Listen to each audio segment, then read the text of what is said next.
The Lord be with you. And with your spirit. A reading from the Holy Gospel according to John. Glory to you, O Lord. When Jesus had washed the disciples' feet, he said to them, Amen, amen, I say to you, no slave is greater than his master, nor any messenger greater than the one who sent him.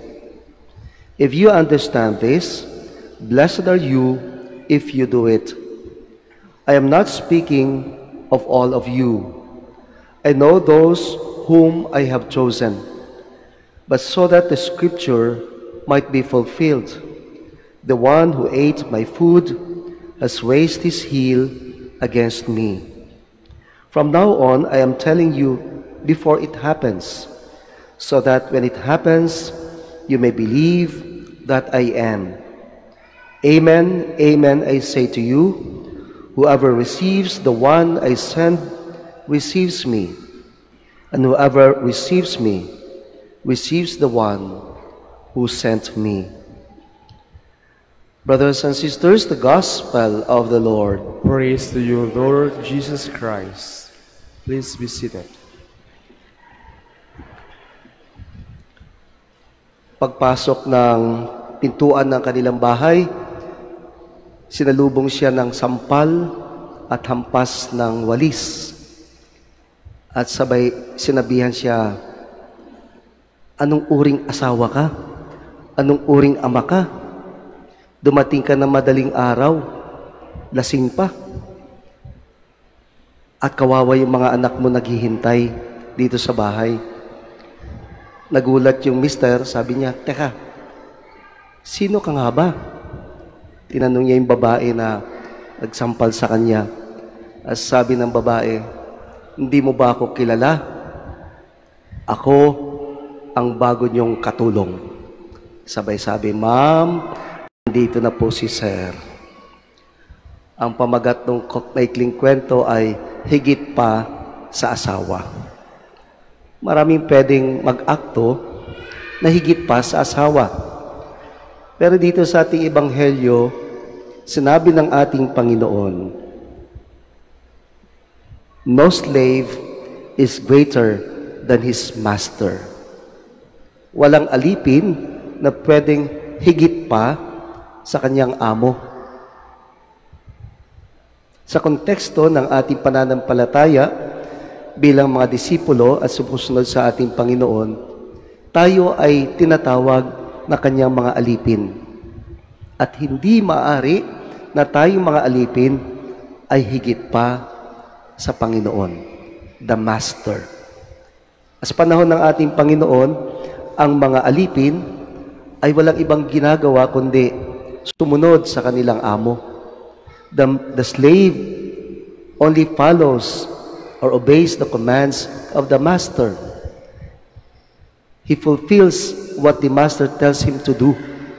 Nothing more, nothing less. Wala yung nasaktan yung feeling ko, pagod ako. Hindi pwedeng sabihin ng alipin, matagal ako nagtrabaho, entitled ako.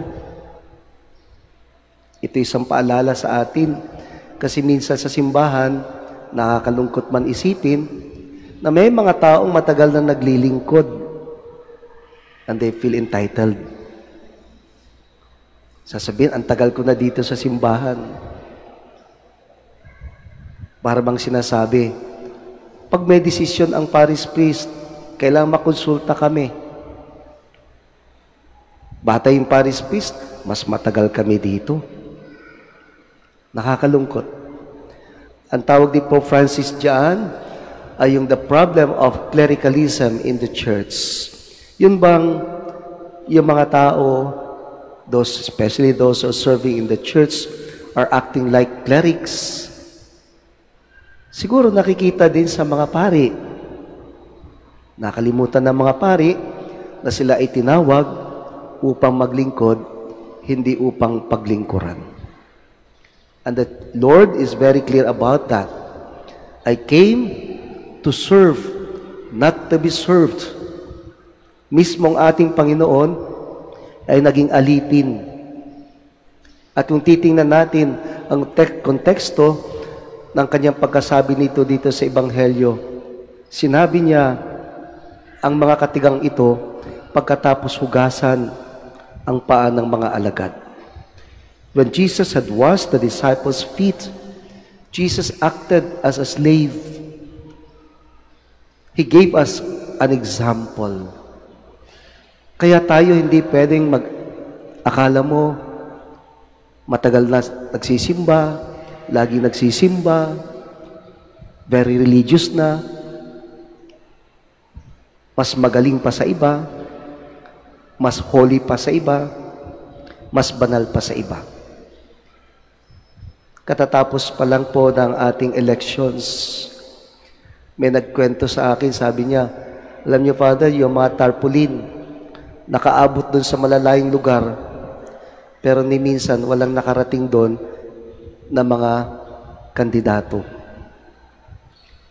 Nakarating yung mga tarpaulin, hindi nakarating yung mga tulong para sa medisina.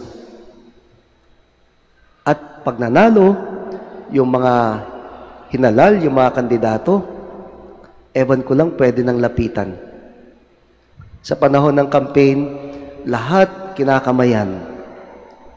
Kung pwede lang lahat halikan. Ang babait. Pero kapag ka nakaluklok na, nakalimutan na sila ay public servants. Hindi na mahanap, hindi na malapitan. Ang Panginoon nagpapaalala sa atin, tayong lahat ay Kanyang alipin. The slave is selfless in serving the master. The slave forgets everything just to please the master. We are those slaves. Tanungin natin sarili natin, baka naghahari-harian na tayo, pati ang Panginoon gusto pa nating higitan. Baka tayo ay naging mapagmataas na, ang ibang tao minamaliit na natin. We look down on others. Paalala, no slave is greater than his master. Alipin nga ba talaga tayo? O nagkukunwari lang?